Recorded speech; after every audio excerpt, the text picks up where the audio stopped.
कच्चे तेल के खजाने ने दुबई को इतना अधिक अमीर बना दिया कि उसकी गिनती दुनिया के सबसे अमीर जगहों में होने लगी।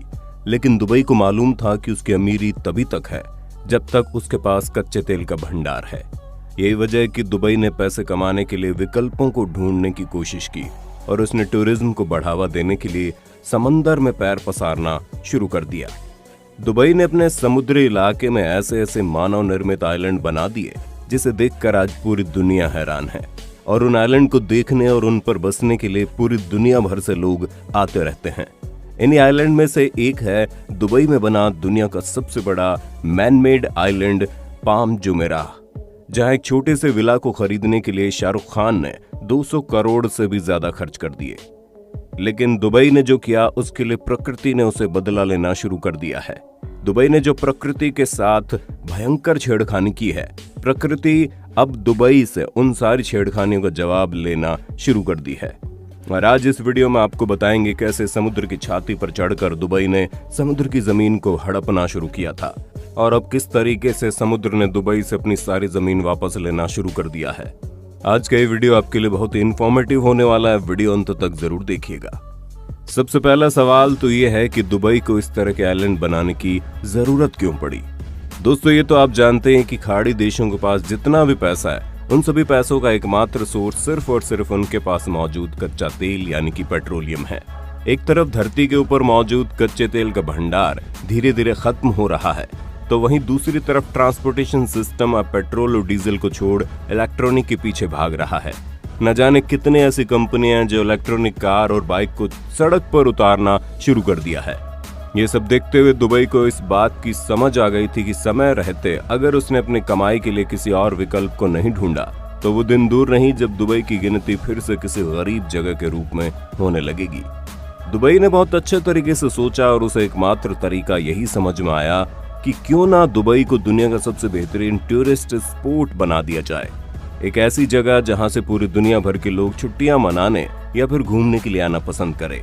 लेकिन दुबई के पास सिर्फ दो ही जगह थी, एक रेगिस्तानी और दूसरा समुद्री।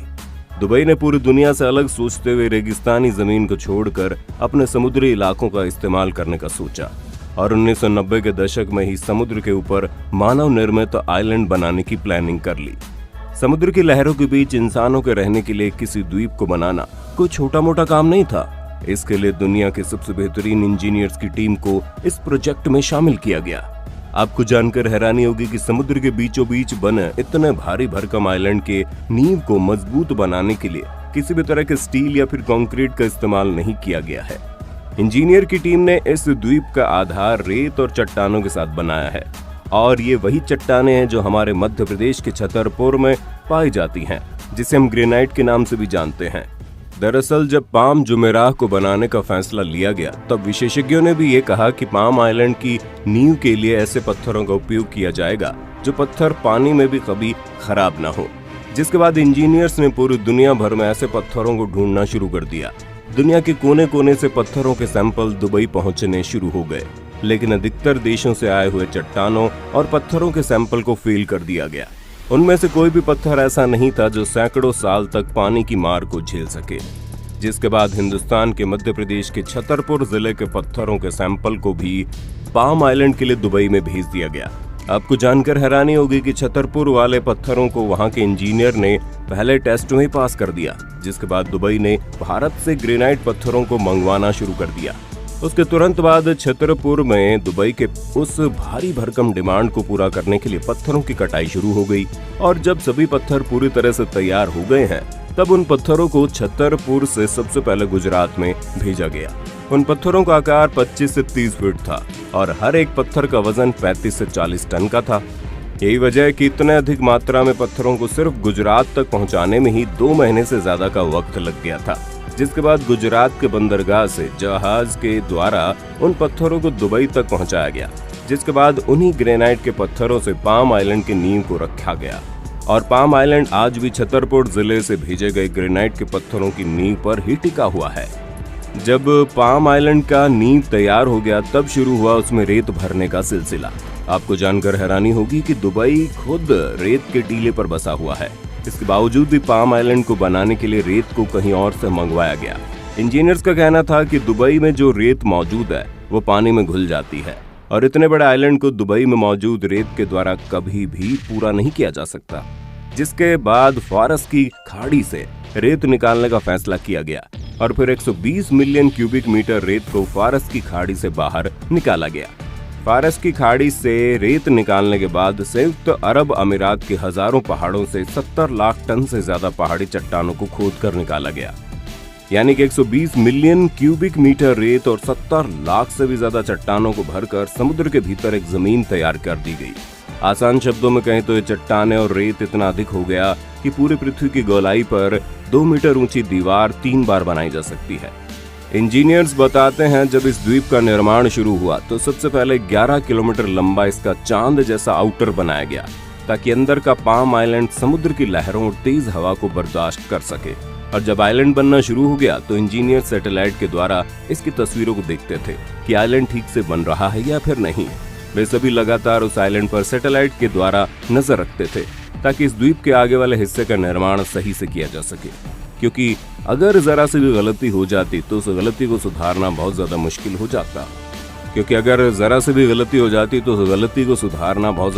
हो सकता था। एक तरफ जहां ऊपर से सैटेलाइट के द्वारा नजर रखी जाती थी, वहीं समुद्र के अंदर सैकड़ों गोताखोर की टीम लगातार नजर बनाए रखती थी कि द्वीप की जमीन कहीं से खिसक तो नहीं रही है, कहीं से रेत फैल तो नहीं रहा। इस तरीके से दुबई के अमीर जादों ने जिस मानव निर्मित द्वीप का सपना साल 1990 के दशक में देखा था, साल 2001 में उस पर काम करना शुरू हो गया और देखते ही देखते 2004 आने तक इंजीनियर्स की टीम ने समुद्र के सीने पर एक नया धरती कायम कर दिया था और उस पर प्लॉट बिकने भी शुरू हो चुके थे। जिसके बाद उस मानव निर्मित द्वीप पर साल 2006 में बिल्डिंग्स बनाने का काम शुरू हुआ और साल 2007 में उस द्वीप पर वहां रहने वाला सबसे पहला रेजिडेंट आकर बस गया। अब तक उस मानव निर्मित द्वीप का 20 साल का समय बीत चुका है। वह द्वीप पूरी दुनिया के लिए किसी आश्चर्य से कम नहीं है, क्योंकि पूरी दुनिया में ऐसा मानव निर्मित द्वीप कहीं पर भी नहीं है। इसके गजब के बनावट को देखने के लिए पर्यटकों को हेलीकॉप्टर का सहारा लेना पड़ता है। यहाँ तक कि कई लोग इसके बनावट को देखने के लिए जेट प्लेन का भी सहारा लेते हैं और यही सब धीरे धीरे दुबई की कमाई का एक नया जरिया बनता जा रहा है।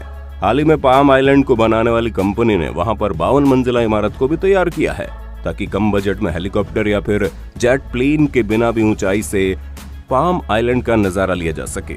उस आइलैंड पर बने छोटे से छोटे फ्लैट की भी कीमत करोड़ों रुपए में है।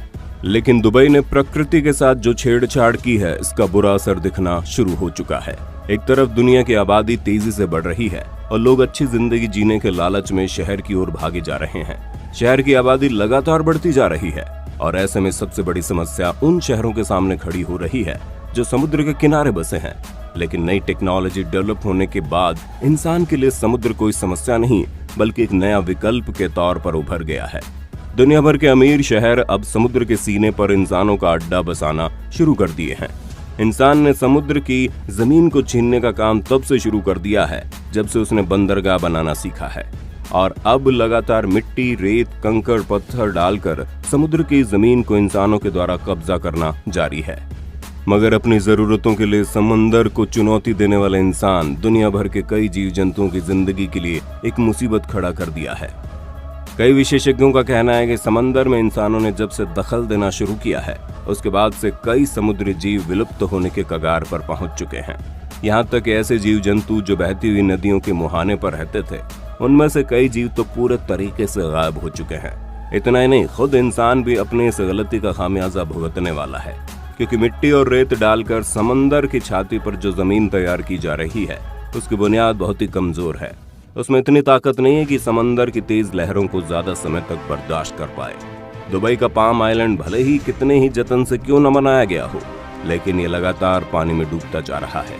दुनिया भर के कई रिसर्च ऑर्गेनाइजेशन का कहना है कि पाम आइलैंड हर साल 0.2 इंच के दर से समुद्र में डूब रहा है और वहीं दूसरी तरफ इतने अधिक दबाव की वजह से जब भी कभी समंदर के अंदर की जमीन हिलेगी तो पता नहीं उस वक्त उन द्वीप पर बसने वाले इंसानों के साथ क्या होगा।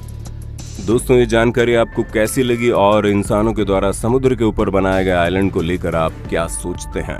आप अपनी राय हमें कमेंट में बताना। हमारे चैनल को सब्सक्राइब करके बेल आइकन को ऑन करना बिल्कुल मत भूलना, क्योंकि the earth adventure in Hindi की टीम आपके लिए हर रोज ऐसी इंफॉर्मेटिव वीडियोस लाता रहता है।